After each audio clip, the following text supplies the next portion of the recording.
I'm Shankar Shastri, the Dean of Engineering, and I'm delighted to welcome Arun Sarin as our speaker in the View from the Top lecture series.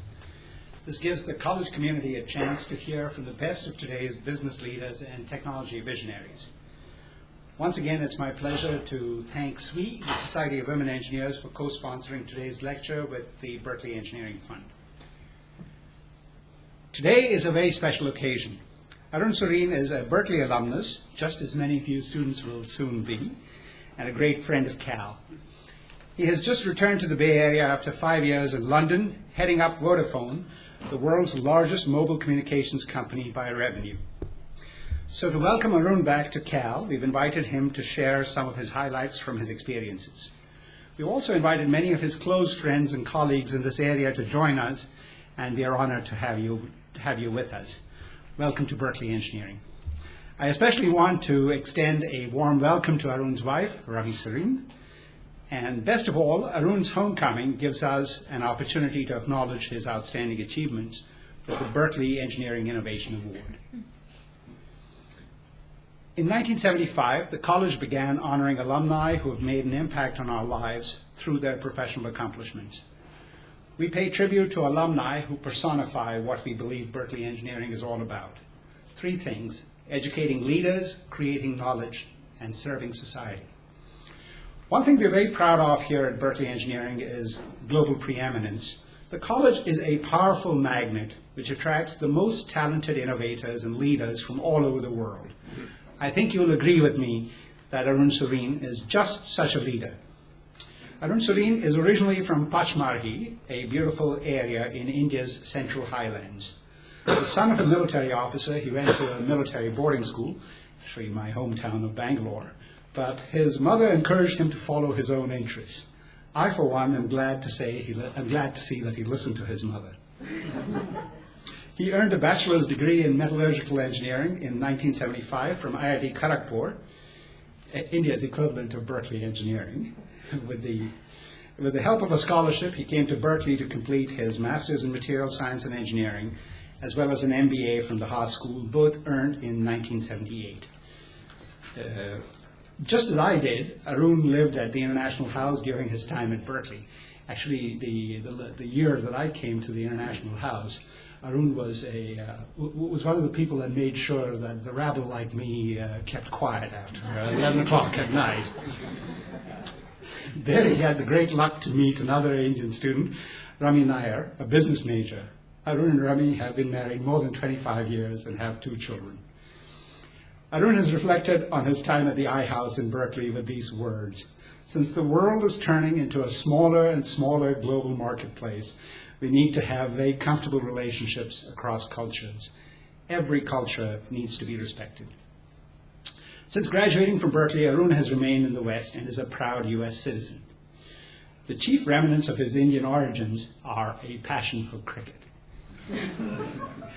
Arun began his career as a management consultant before moving into a series of executive positions with such telecommunications firms as Pacific Telesis, AirTouch, and Axel KKR Telecom. He also led Vodafone's US-based mobile business before they were merged with others to form Verizon Wireless. Vodafone then invited Arun to serve as chief executive, and in 2003, Arun moved his family to London to take the helm. The Economist predicted he would tackle some big problems. First, introducing best practices to a loose collection of individual companies, and second, penetrating emerging markets in the developing world. By all measures, he succeeded. When Arun Sarin announced his retirement in spring 2008, Vodafone's revenues had reached £35.5 billion. That was pounds. I won't translate that to dollars. So, a 14% annual increase, and its mobile customer base had risen to over 260 million worldwide. The company's services are available in more than 60 countries. Arun Sarin also recognized, and he emphasized it during our afternoon with him, that mobile phones have the capacity to bridge the digital divide. As he said in an interview, "We are in an industry that connects people. There are over 2 billion phones on the planet, and there will be 4 billion by 2011. We have an enormous opportunity to do good, and not just with voice communications, but with data and wireless. we can extend our offerings to economies as widespread as the US, South Africa, Eastern Europe, India, and China. In fact, when you Google Arun Sarin, you learn that he's very quotable. There's a web page consisting entirely of memorable quotes from him, and I'll just leave you with one. An ideal day for me is a jam-packed day at work. I really enjoy the pace and the rhythm. I come in early, figure out what's going on, take some decisions, communicate, meet a lot of my employees, visit with some customers, visit with some shareholders, do something good for society, go make a speech. That's the full day for me. Go home, crash, talk to the kids, and that's a day. Friends, please join me in congratulating Arun Sarin as a 2008 recipient of the Berkeley Engineering Innovation Award.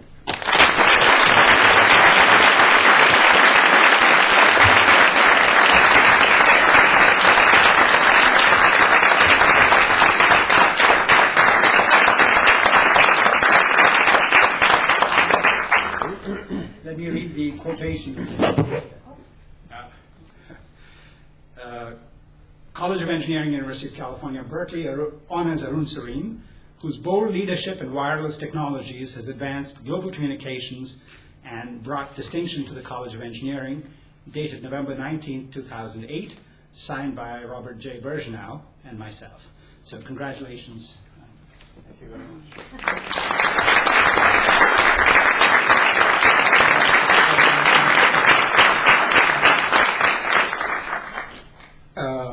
So let me invite you to speak about leadership in a changing world. Thank you. Thank you, Dean Sastry. Good evening, everybody. Thank you for being here. It's nice to see some of my friends. And before I say a lot, let me also just say a big thank you to Jim Evans.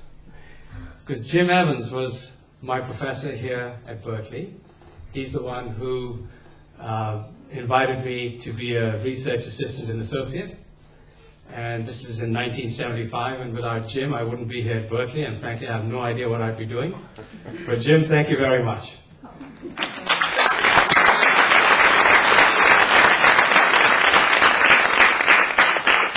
It's nice to see all of you here.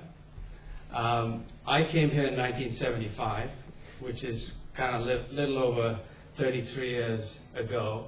And when I look around the room, I think many of you weren't born then. So I'm going to talk a little bit about kind of change and what's going on in the world. And frankly, I'm not going to bore you with things that you've heard from your parents, which is when we were growing up, we didn't have cell phones and computers and this and that and all. I'm going to spare you all of that.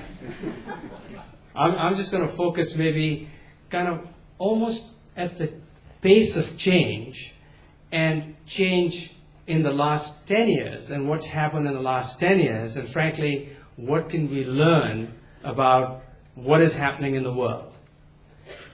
I oftentimes think about when I was a student, listening to other people who led a life come to the campus and talk about their lives and what they've learned and all of that. And frankly, the only thing you really need to keep asking yourself is, Arun was here 30 years ago, kind of what is it that he knows today that he didn't know 30 years ago? Because kind of life is about learning from other people's experiences. You also learn from your own experiences, and who you are at the end of the day will be kind of what you've experienced in life. But this constant curiosity about kind of what is it that's important in life and what is happening is a cool thing. And I'll try and keep my remarks brief so that we have a chance to actually do some Q&A. There's no way I can sort of kind of tell you, everything that I'd like to tell you in the 10 or 15 minutes that I have with you.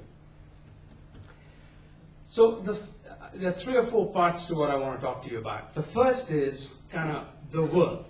And when I say the world, let your mind go, kind of expand, think about the globe, think about the world, think about America, think about Europe, Africa, Asia, India, China, go around the world. And the point is, there is something happening in the world today that is reasonably unmistaken. People have talked about it from time to time in the past. And what is really going on is there is a big economic shift occurring towards the East. So wealth, if you think about how wealth was created in the world in the last 50 years, 100 years, or 25 years, most of the incremental wealth was created in the West. When I say West, America, North America, and Europe principally. If you ask the same question, where is most of the wealth, incremental wealth, being created today? It's being created in the East. It's being created in China. It's being created in India. It's being created in the Middle East. It's being created in Africa. And so this change is a very important paradigm to understand. And especially for all of you young people, because when you fast forward 10, 20, 30 years, and you kind of say, well, what's the world going to look like? It's going to be a slightly different world than appeared 10, 20, 30 years ago. Because innovation, standards, ideas, opportunities are actually going to be arising in parts of the world that 10, 20, 30 years ago people really didn't pay a lot of attention to because incremental wealth was not being created there. The second thing is that the world is more interconnected today than it has ever been in the history of mankind. Whether it is air travel, whether it's communications, whatever it is, but it's much more interconnected. In fact, I find it fascinating that when the credit crisis, the financial crisis that started here and in Europe about 16, 18 months ago, and the economy started slowing down, there were many parts that said, actually, this is something that happens in America because you guys didn't run your financial institutions properly. This is not going to affect us. The simple point is that it is going to affect everybody. If you went to a place like Dubai 6 or 8 months ago, and you talk to people about the kind of coming credit crisis, they said, no, it doesn't happen here. We've got plenty of money. Oil prices are $150. Everything's going to be okay. Right? So don't worry about it. I was in Dubai 3 days ago, and the tenor of the conversation is different today. If you went to India, even 3 or 6 months ago, people said, no, we're insulated because we have great consumption within our own economy. We're doing great. Everything is going to be okay. The tenor today is different. So the basic point is, while the economics are moving east, they're moving east, but we are highly interconnected. Now, the point of these 2 points is not to kind of say, and gosh, is there a future for us? We've got a huge future. We should never forget that we are still kind of 1/4 of the world's GDP. We still, almost by any measure, spend a lot of money on R&D. We can do more. But with this comes a certain burden of leadership as a country. And I'll come on to that. The net of this for you is if you have a chance to travel, to work, to interact with other parts of the globe, do it happily. Don't do it grudgingly. Do it happily. Because it is going to pay huge dividends in the coming years. The other macro point I'd like to make is that I can't think of any industry that is not changing, and changing at a very rapid pace.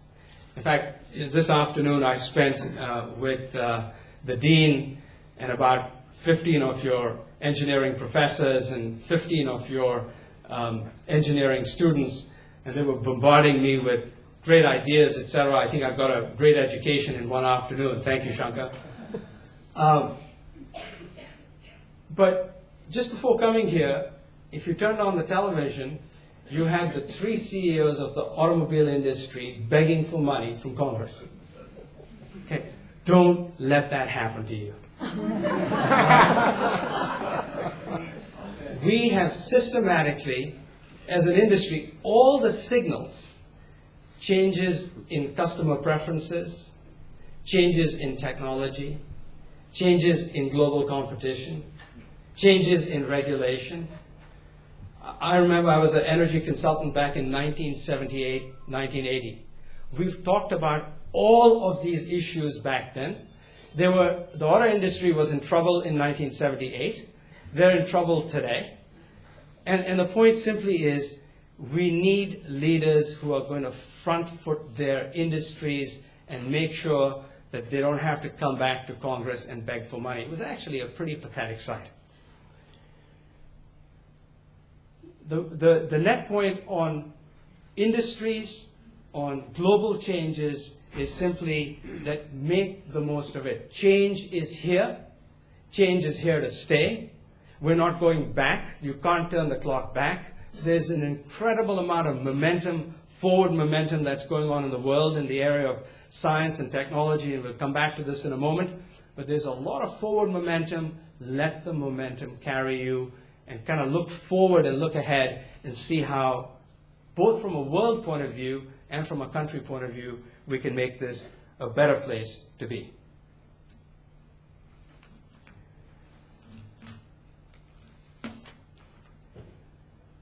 The second point I want to make is that technology is going to play a bigger and bigger role in solving the global issues at hand. Now, it doesn't matter if the global issue is energy. It doesn't matter if it's climate change. It could be healthcare. It could be poverty reduction in emerging markets. It could be access to information and entertainment.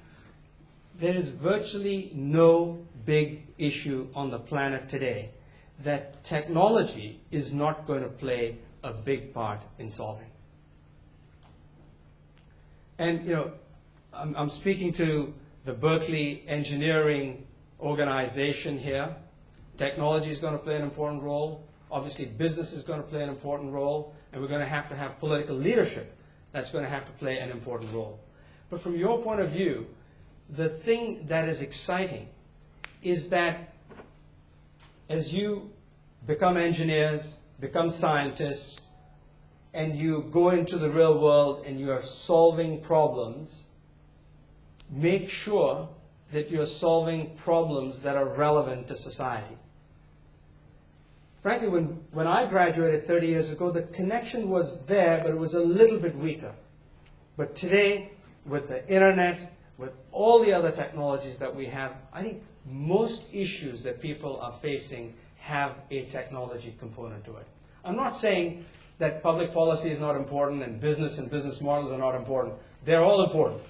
And actually, one of the things about kind of being an engineer or a scientist today is you have to have a pretty keen sense for all the other stuff as well. You can't just be, and especially if you want to make a big difference to how big problems in the world get solved, you have to have a view of economics. You have to have a view on public policy. You have to have a view of business models. You have to have a view of organization.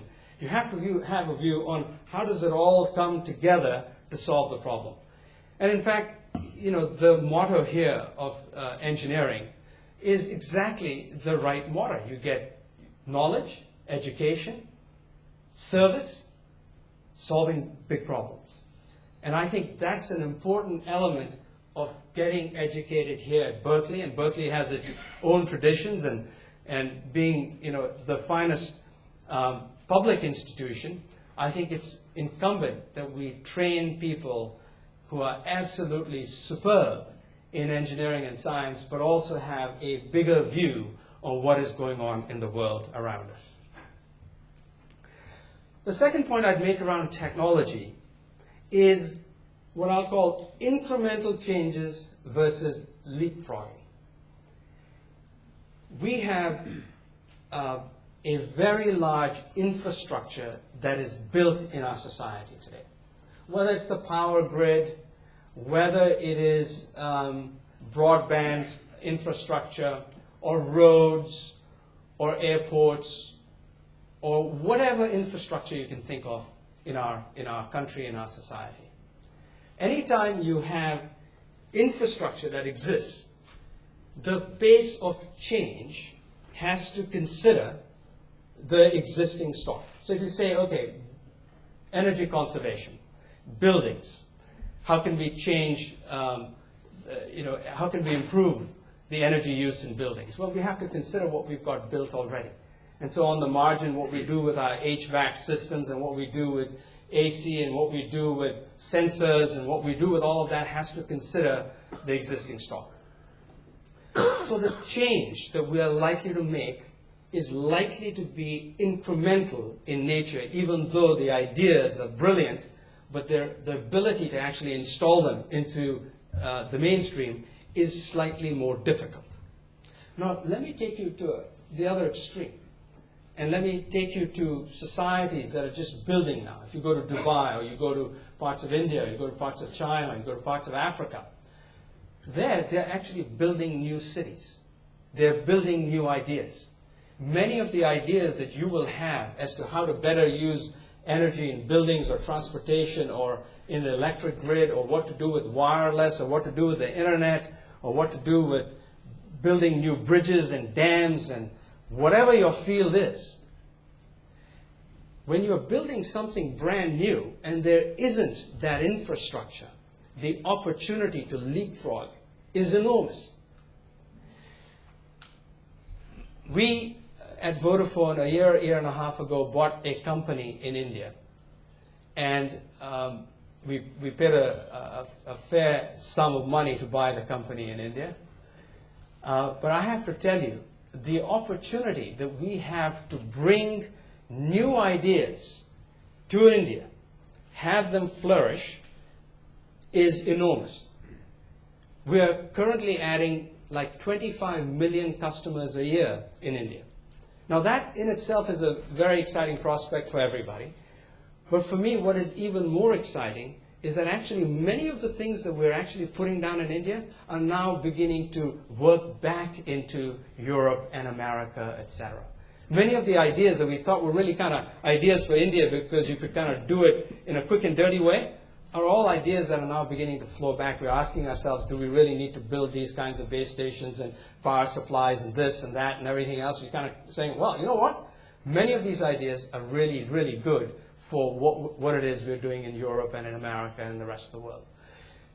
So when you think about ideas and you think about deploying these ideas, if you have a chance to deploy some of these ideas in emerging markets, you will get a leapfrog effect, you'll get a clean slate effect, and you'll get a kind of a boomerang effect of kind of bringing it back here. This is not to say don't have ideas for kind of the developed economies. Obviously, that's not the point.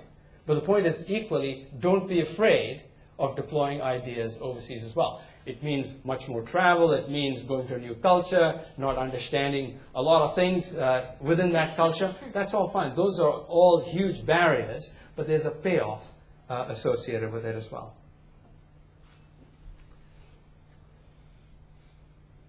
So for me, in this kind of technology context, the main thing here is innovation.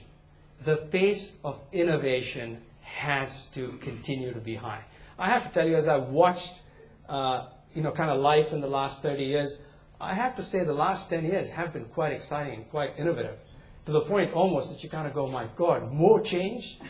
I just learned how to use this device, and now I've got to figure out how to use this device, and I need to do that, and there are these smart buildings with all these buttons and all of that. So, yep, it is a little bit overwhelming at times, but frankly, for us to be able to maintain our standard of living and, frankly, the thought leadership that we have in the world, we are going to have to innovate at a rate at least as fast as what we've seen in the last 10 years. And I'm highly confident that whether it's clean energy, whether it's internet, whether it's computing, these are all things that we can own, frankly, in the world of the future here.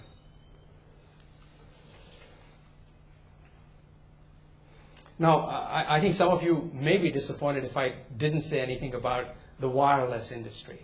I'm very happy to skip it, to be candid with you. But I think I will say at least a couple of things so that you don't say, the guy didn't talk about wireless.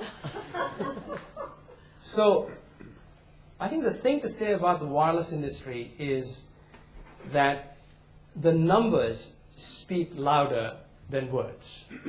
There are over 3 billion mobile phones in the world today.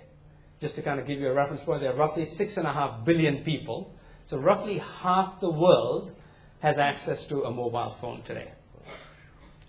And this is growing by about 500 million a year. And my view is we'll comfortably get over 5 billion mobile phones in a few years. And this space is visible, it's palpable. India alone on a monthly basis produces 10 million new subscribers a month. China alone produces 10 million subscribers a month. That's 20 million right there. It's 250 million new subscribers in India and China alone, which is roughly producing about 50% of the market share. So there's roughly about 500 million new subscribers coming on by the time you add all the others. The penetration, meaning the percent of the population that has mobile phones in India, is 27%. The equivalent number in China is 40%. The equivalent number in the US is 80%. And the equivalent number in Europe is 110%. People have more than one phone. We've been busy marketing to the Europeans. Now, if you then say, okay, now give me some comps here. So the comp would be how many computers are there in the world? There are 1 billion computers, personal computers in the world. And there are roughly 1 billion internet connections in the world. So it's roughly a kind of 3 to 4 to 1. And if you think about the kinds of phones that are on the shelves today, whether it's an iPhone or an Android Google phone or a RIM BlackBerry Storm or whatever your favorite phone is, right? These phones are actually pretty smart phones today. You can do internet on them. I know many of you just looking at the crowd would like to kind of do Facebook at least 40 times a day on them. You can do that. You can do email. You can browse. You can search. You can do whatever it is you want to do on a mobile phone today. And frankly, this revolution in mobility has actually just begun. One of the things we were discussing with some of the electrical engineering professors this afternoon was kind of what is going on at the operating system level. And my own view is today there are like 30 operating systems that are powering mobile phones. It is not a sustainable thing. We probably will have 5, 6, 7 operating systems 5, 7 years from now. And obviously the big ones will continue to exist. So obviously there'll be an Apple operating system, there'll be a Microsoft operating system, there'll be a RIM operating system, there'll probably be a Nokia operating system, and a couple of others. But we can't have 30 operating systems. Equally, if you think about, now, so far I've talked about people and phones. Right, hang on for a second, how about your cars? Could your cars have some radios? Possibly. Could your homes have some radios so you can actually be controlling things as you approach your home, etc.? Possibly. So the world is actually going to change dramatically for mobility. And what's going to happen is you're going to have lots of radios, you're going to have a few operating systems, and folks like yourselves are going to have to figure out how all of this works. Because as a consumer, I can sit here and dream that I have a phone, that I have broadband connection, I can have entertainment, I can program things on my way home as to what the temperature of the house needs to look like, which lights need to come on and off, etc., etc., etc. It's much easier to talk about it conceptually than to actually execute it. Because all the systems and subsystems that go below this is a huge challenge for the industry and for all of us, and hence the opportunity, and hence the excitement about what the future will bring.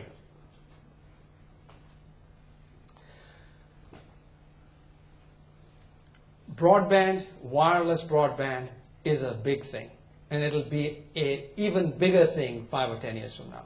One of the most fascinating things is in South Africa, we have a wireless broadband offering.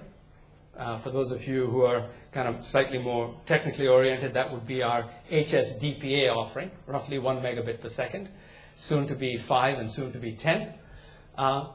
We outsell the landline competitor 4-1 in South Africa when we offer wireless broadband connection over DSL.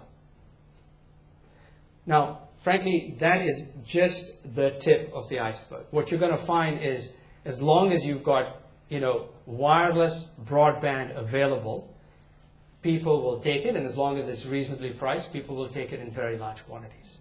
That's clearly a big thing that's going to happen in the next 3, 5, 7 years. The other thing that's going to happen is once you have connectivity and you have broadband, then you can put a whole bunch of services on top of it. In Kenya, we're offering a service called M-Pesa, which is a money transfer service.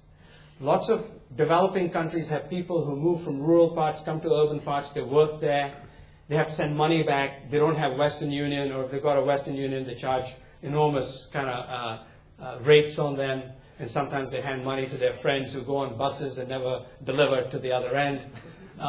So we've got some very simple money transfer services that are beginning to take off.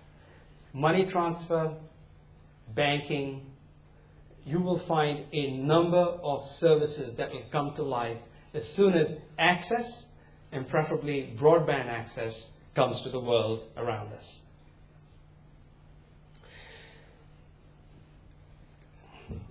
One last subject, and then I'll open up Q&A, and that's about kind of personal leadership.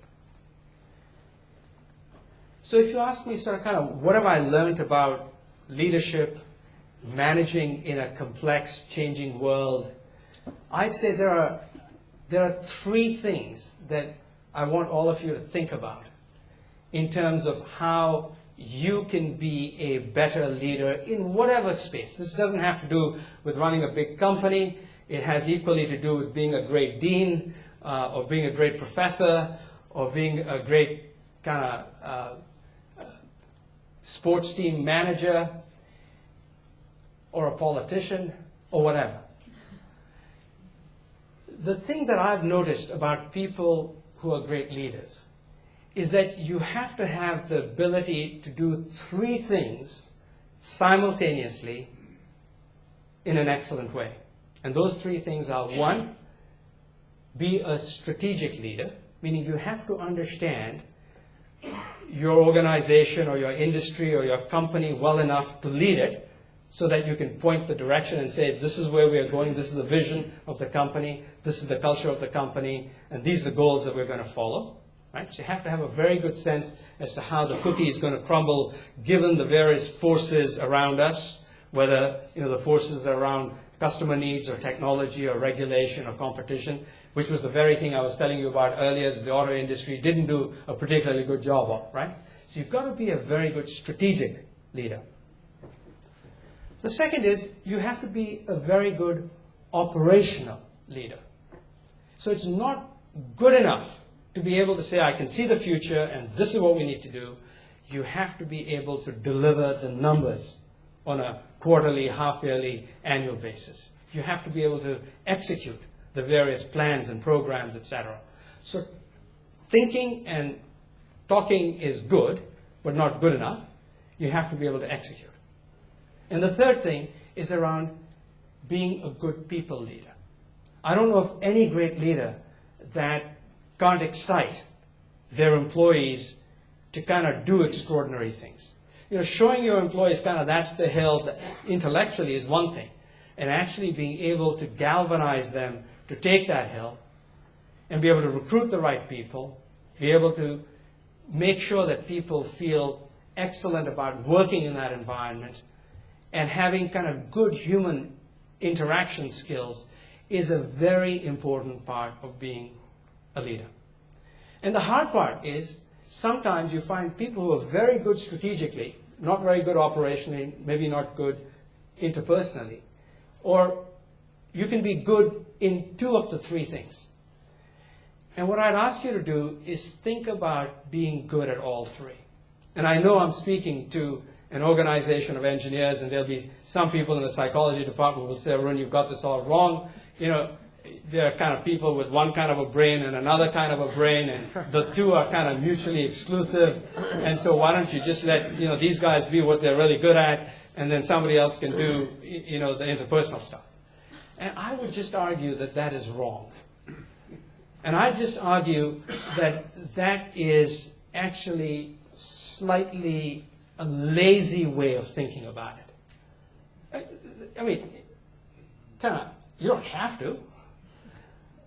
You can decide to be whatever it is you want to be. But if you want to be a leader, a genuine leader in whatever space or whatever enterprise or whatever organization, then you're going to have all three. Otherwise, there are many other things that one does in life, and that would not be kind of one of the things that one could aspire to fully. Now, the reason I'm mentioning it, and I'm kind of digging into it a little bit, is the key thing is you have to start when you're young. And again, I'm not trying to kind of have an age thing associated with it. You can't start later in life and say, well, all of a sudden, I'm going to learn to be a great people person. I was a lousy people person for 20 years, and now I'm going to become a great people person. Right? You can't all of a sudden say, actually, I was a thinker and all that, now I'm going to become a great operating guy. You can't change overnight. But if you start thinking that I'm going to be a good strategic person, good operating person, good human interaction person, and I'm going to start practicing this early in life, then the chances are that actually you'll be able to pull all those three things together and have a very fine career, whatever that career happens to be in. Something for you to think about. I think I will bring my thoughts to a close here. The main points I'd ask you to take away are, one, change is happening in the world. It's real. You can't ignore it. And the thing that we have to do to embrace this change is have a sense of renewal about what it is we're doing. Whatever we've been doing is good, but we're frankly going to have to keep up the pace of innovation for the next 10 or 20 years. The second takeaway is technology is going to play a major role in solving virtually any problem that we have. I'm not denying that public policy, economics, business models have something to do with it as well, but technology has a big part in solving today's global problems. And the third is be a leader. Be front-footed, kind of press down pretty hard, and for heaven's sake, don't be like the auto industry. Dean, that's all I have to say to you.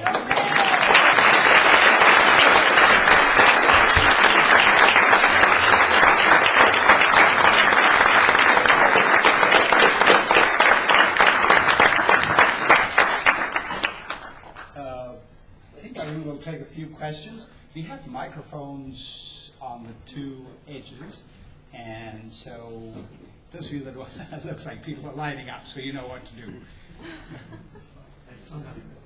And just make sure that you Sure. If you feel like you can identify yourselves. Is there a switch that's on? Oh, yeah. Thank you. Thank you for coming. So I'm actually an MBA student at Haas. I'd like to just ask you about, you made acquisitions when you were at Vodafone in the Czech Republic, Turkey, Romania, and the big one in India. And, what were the challenges you faced from a regulatory and a political perspective, professionally, personally? And, is there any advice you could give to those that have ambitions, entrepreneurial ambitions in the developing world in that light? Thank you. Okay. So I'd say I break down the class of challenges into two challenges. One is, how do you convince the Prime Minister in India, or the Prime Minister in the Czech Republic, or the Prime Minister in South Africa that your company is the best company that they can attract to their country? That's one class of problems. And the second class of problems is what I'll call, it's an alignment problem, meaning you may want to do it. The question is, does everybody else in the system want to do it as well? In my case, my shareholders actually didn't want me to go into emerging markets. They wanted me to sell the United States. Frankly, if I'd listened to my shareholders, we would have a roughly bankrupt company today. We would have had Europe, which is growing at -5%, and that would have been Vodafone. So one of the points here, and it's a kind of, I didn't have it in my opening remarks because it's kind of the next layer down, is make sure that you have complete alignment with your shareholders, with your board, with your executive colleagues, that what it is you want to do is absolutely worth doing. And when people have a different point of view, you listen to that point of view, but if you feel strongly that that is the right thing to do, then stick with it. Because you can get blown off course by 100 comments. There are all these people providing you sometimes free advice and sometimes, no offense to any kind of management consultants around here, non-free advice. The point simply is, once you've decided you want to do something that makes sense to you, and keep asking yourself all the time, does it make sense? I don't mean kind of be bullheaded and be stubborn and kind of go straight into the wall. I'm not suggesting that. But I am suggesting that sometimes it takes courage to kind of get things done. The second is you have to be a great salesperson to get into some of these countries, because these countries have many organizations knocking on their doors saying, well, Deutsche Telekom will do a better job in the Czech Republic or India or whatever. And to be able to convince people that actually you bring genuine value, genuine goodness, genuine skills to a particular country. So I'd say those would be the two main things in terms of kind of entering into a new market. Hi, my name is Aditya and I'm a graduate student in education. So in the world today, there are more mobile phone owners than people who have access to safe drinking water. Could you dwell on the possible interconnections, the larger macroeconomic forces, structures of corporate ownership, and what could science and technology and leaders do about this? Yeah, well, it's a great question. And I have to tell you that one of the presentations we had this afternoon was from somebody from the Blum Center, who, because in Bangladesh, the basic drinking water has a lot of arsenic in it, and which creates a lot of health problems, that they were going to start a little, quote, water utility, which essentially cleans up the water and delivers water to your hut or doorstep or your home or whatever at a pretty reasonable cost. The reason there are more users of mobile phones than people who probably have access to drinking water is simply a matter of economics. Meaning, if you think about mobile phones, even though in India we charge like less than 2 cents a minute for mobile phones, compared to America, which is about 8 or 9 cents a minute, compared to Europe, which is like 12 or 13 cents a minute, we actually make a very good profit based on kind of the bottom of the pyramid theories that have been expounded in the last few years. Now, the question is, kind of what are the equivalent economics in the water industry? And the point is, actually, those equivalent economics don't exist in the water industry today, partially because of how the industry is structured, partially because of how people have separated the role of public institutions with private institutions. My own view is that many of the failures of kind of public institutions in government will now be taken up by public-private partnerships.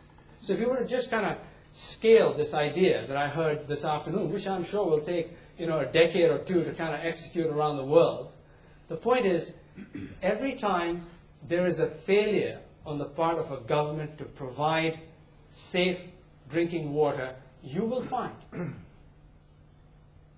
some intervention, because actually companies like Vodafone or General Electric or any company that you can think of that's kind of thinks of the globe, we all need healthy, people and healthy societies to be able to flourish in.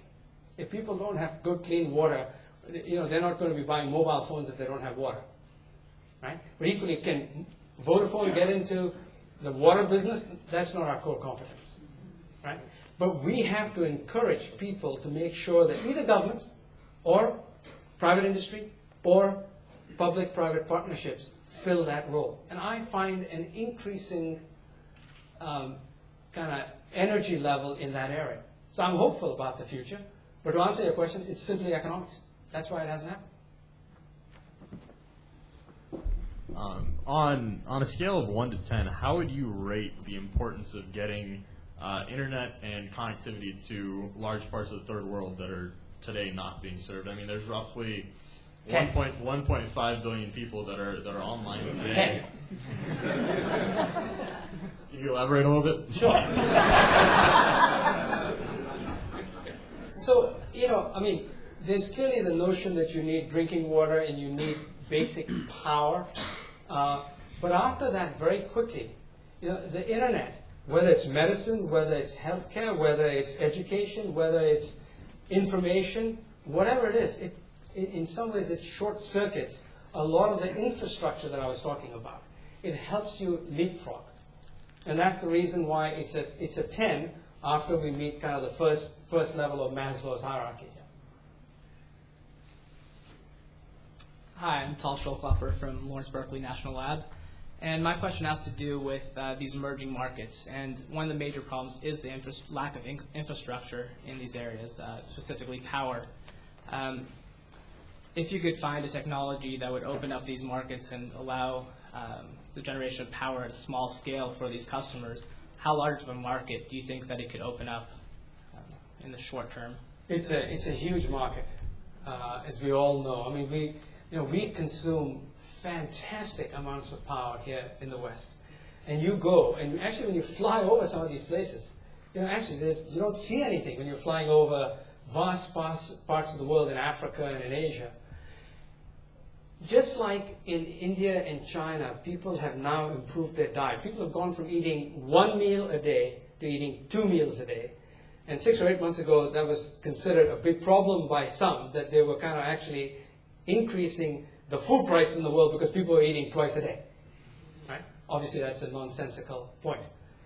Equally, energy is going to be the same way. There is going to be consumption of energy on parts of virtually everybody, whether it's a fan, whether it's a light bulb. People would like access to all of this. And my own view is there is a massive opportunity. And again, it sounds like I've got a big plug for the Blum Center this evening here for you.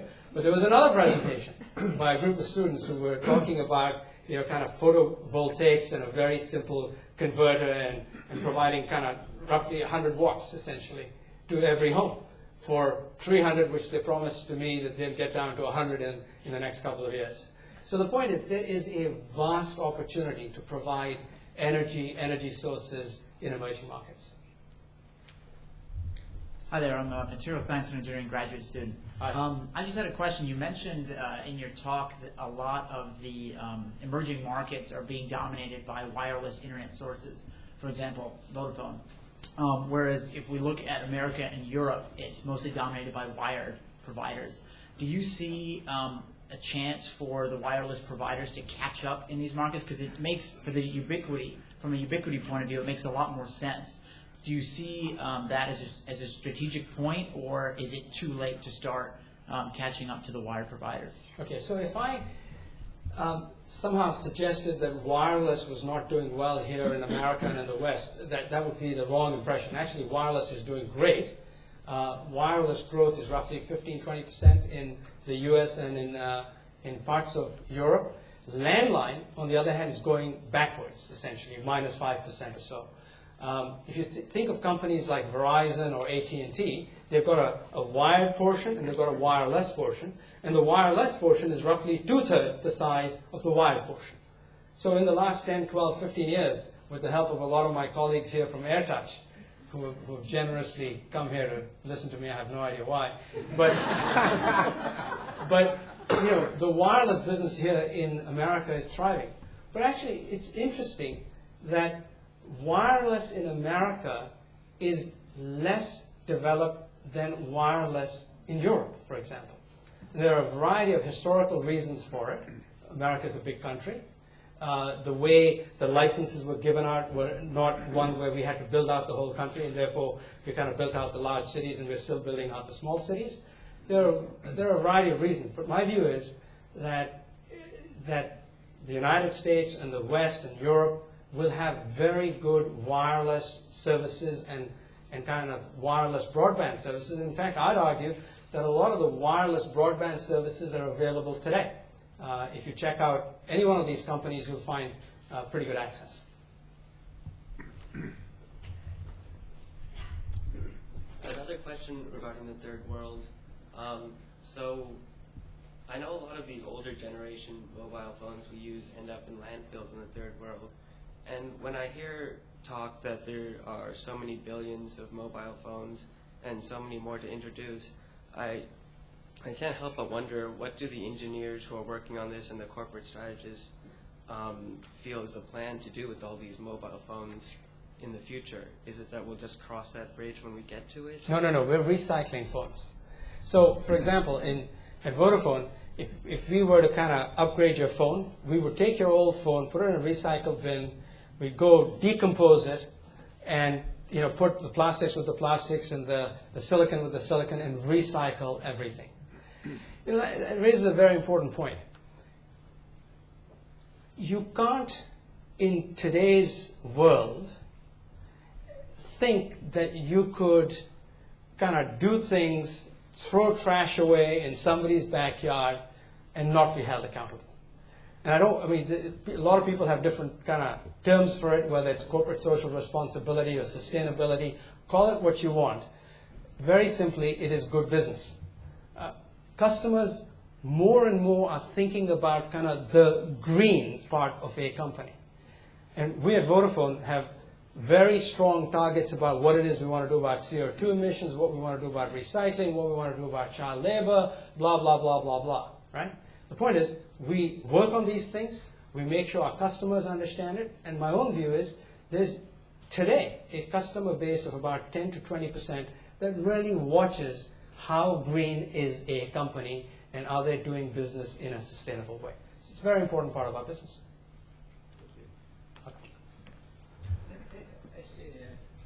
As people are taking a break, I wanted to ask you your views on so healthcare is of course this gigantic sector which is growing in sort of the opposite direction from wireless. So what is your view on what wireless can do for addressing a lot of what we see, the chaos around healthcare? Yeah, chaos around healthcare, I think, is the right way to kind of phrase it, because actually healthcare is a massive, major issue that, frankly, many different industries are going to have to cooperate to make sure that the right things are happening. Obviously, the IT industry has a huge role to play. And I broadly categorize it into kind of healthcare in the West and healthcare in developing countries. In the West, massive amounts of IT, massive amounts of issues around IPR and prices, massive amounts of issues around kind of availability to those who don't have it. And on the developing country side, and again, at the Blum Center, we saw somebody, one of our students here, using a cell phone with basically using a cell phone as a microscope and taking pictures of whatever the specimen that needed to be looked at, whether it was kind of dermatology or whatever, and then sending the pictures wirelessly back to a doctor and kind of doing that. Or Eric Brewer, who's kind of involved in kind of eye surgery in India, and using 802.11 as kind of the backhaul for kind of wireless broadband telemedicine. So that's kind of the contribution of the mobile industry. But the IT industry is going to have to come to the party. The pharma industry is going to have to come to the party. Nobody wants to pay the kinds of prices that we get charged here. Then the question is, how does R&D get done if there isn't some source of revenue for these companies? I think it's a difficult problem, but equally, in time, small steps, keep hacking away. Again, we'll get to it. It's a little bit like the water question that was asked here. Public, didn't quite do it. Private does it in a very different way. There has to be a middle ground where a number of industries come together, which raises another broader point. I mean, some of you are being trained as civil engineers, others electrical engineers, others mechanical engineers, and I'm sure there'll be some material scientists amongst you as well.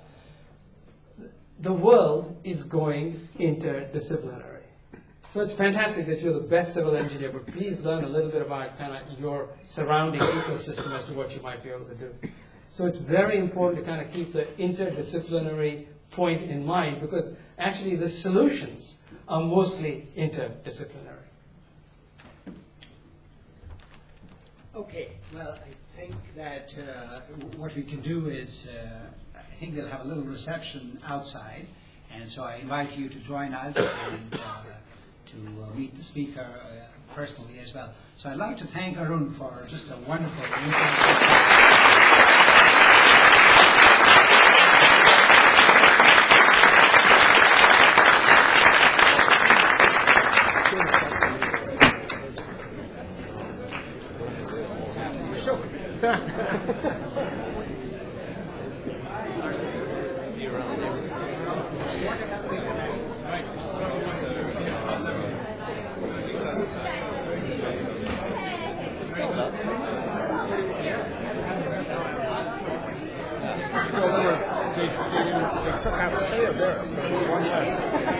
Oh, two left. Okay, I'll look at the quotes.